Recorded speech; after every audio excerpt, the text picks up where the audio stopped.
Hey everyone, it's Alex. I am finally back with another video for you guys.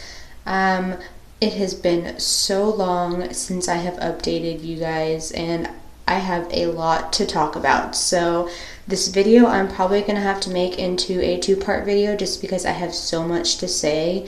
And I'm sorry for the lighting. I'm currently in my bathroom recording this because I don't have the right camera to do it on. But anyway, so yes, last time I updated everyone, I was 5 weeks pregnant and I was just kind of going over the symptoms that I was having and had just let you guys know that I was pregnant. I had gotten my blood test results back from the doctor and that I wasn't pregnant, or that I was pregnant. Sorry if I sound out of breath. Again, I'm 36 weeks pregnant, and so, of course, you know, I'm out of breath. That just comes along with pregnancy. So anyway, kind of, you hear anything going on out there? It's my little one. Anyway, so going back to 5 weeks. I don't know how long I'm gonna let this one go. I'm just gonna kind of go with it and see where it ends, and then I will give you guys part 2. But anyway, so starting back from 5 weeks, I had told you ladies that I was feeling nauseous and some cramping and things like that. So up until the end of my first trimester, I was experiencing a lot of nausea. I never really got physically sick, maybe only once or twice did I get physically sick, but I did indeed get nauseous like the whole time. I was taking I was taking half of a Unisom sleep tab and 25 milligrams of vitamin B12 is what my doctor recommended for the nausea, and that did help quite a bit, especially when I didn't work with my girls. Each of their pregnancies I wasn't working, so this is the oh my gosh, I cannot talk. The first pregnancy I've had where I actually was working. So when I'm getting up at 5:15 in the morning to be to work at 6:30, feeling kind of nauseous in the morning was just how my morning started, and it just wasn't going well. So I'm glad I had that, those two medication, that combination to help me out. So yeah, up until about the end of my first trimester, I did have nausea. I did continue to have the cramps. Along with that, I did have really, really sore and tender breasts, which has continued throughout the entire pregnancy. Like, they still hurt, and of course I'm getting farther along now. They're growing and things are happening, and so that's again inevitable. You're pregnant. It's just gonna happen. Although I have to say, with my first, like I said, with my girls, my first two girls, I didn't feel that. I had morning sickness with them both. This pregnancy, I didn't really have it. Just some things that were different each pregnancy, and each pregnancy is always different. So that's kind of how my first trimester went. Really kind of easy, not too terrible. And so after that, I had my first checkup was at 11 weeks, and they had, of course, checked the baby's heartbeat, which was at 160, which was good, of course, and got some blood tests done, of course, then as well, as they always do in your first checkup. I am so out of breath, my goodness. So then I would go monthly after that. And I don't want to go into detail. Like, I can tell you about my 20-week scan. I'll tell you guys about that, but I don't want to go into the gender yet. Although I did at 12 weeks, at my 11-week appointment, I got offered a genetic test that I could have done to see if there was anything wrong with the baby that would also tell me the gender. And me and my husband was more like, no, we didn't do it with the girls, why do it now? But for some reason, I really, really, really wanted to do it. So we kind of talked about it for a while, and he finally came up with the thing, okay, if you're going to do it, then go ahead and do it. But if you find out the gender, don't tell me. Don't spoil it. So I was like, okay. So me being me, I did go get the test done. And about a week later, I get a phone call,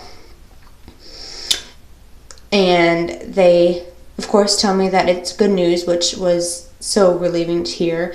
They say that nothing is wrong with the baby. We couldn't find anything on the genetic test.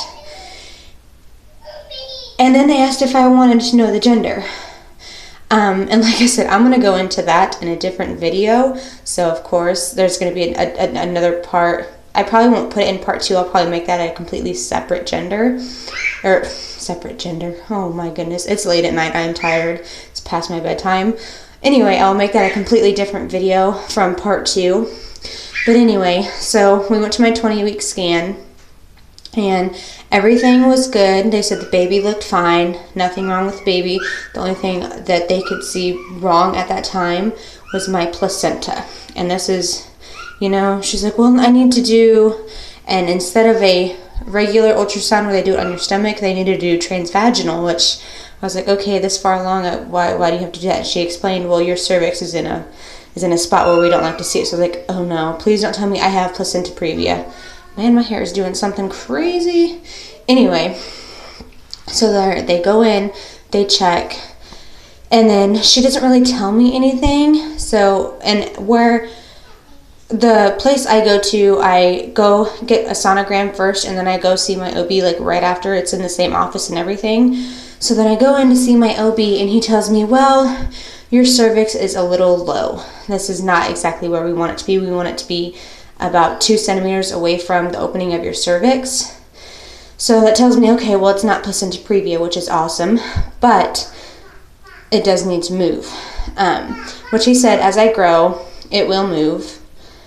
And at that point, it was like 1.2 centimeters or something away from my cervix.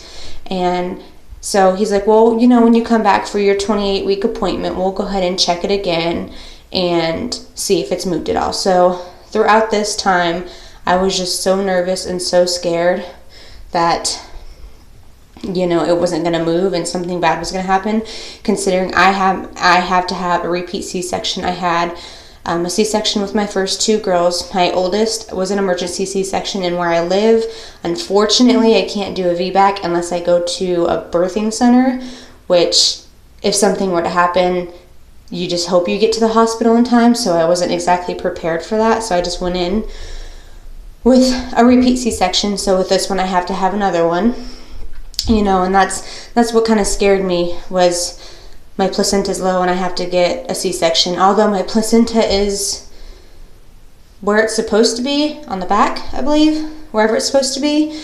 And so that was always in the back of my head until my 28-week scan, which, again, they checked over the baby. Baby was doing just fine. They checked my placenta again, and sure enough, it had moved up to 2.4 centimeters. So that was extremely relieving because I was so nervous. The only thing that was really scary during that time is they, again, had to do more blood tests, and I get a call the next day after that. So the scan itself wasn't scary, but after that I had to go get my blood test and some labs done, and I get a call the next day from my nurse saying that my iron and my platelet counts were low. And so I was like, okay, what does that mean exactly? She says, well, platelets are, what help clot your blood. And I was like, oh no, that's scary. And she didn't happen to tell me what exactly my exact count was. And so I was like, oh great. So of course, me being me, which don't ever do this, don't do this. I went straight to Google and Googled the crap out of low platelets. And, it's very rare, but it can cause problems. So she tells me to take iron supplements, which I am on now and I'm doing well with. And that should also help with my platelets. So that was at 28 weeks, and I just went in for my 36-week appointment today, actually, and they retested for that, but I'm going to go into that, of course, once I get my results back from that one, which should hopefully be tomorrow. But that's kind of basically what's been going on up until 28 weeks, and I can definitely explain more. I'm going to explain more, you know, of course, everything after that point.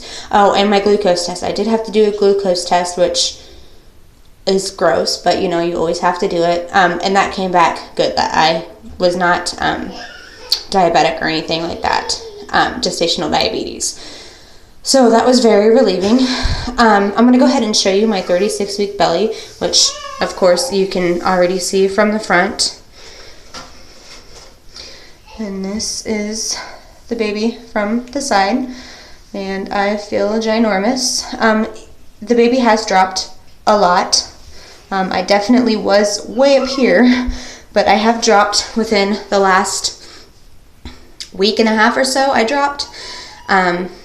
So I'm going to go ahead and end it here, and I will definitely be doing a part 2. I'm not sure. I'll have that up probably in a couple days for you guys, but please don't forget to like and subscribe to my channel, where I promise you I will be doing updates. I have a lot in store, including a gender reveal, what's in my hospital bag, what's in the baby's hospital bag, my baby shower, the birth vlog, everything. So I am going to be doing that for you guys, and I hope you guys like this video. Thank you very much.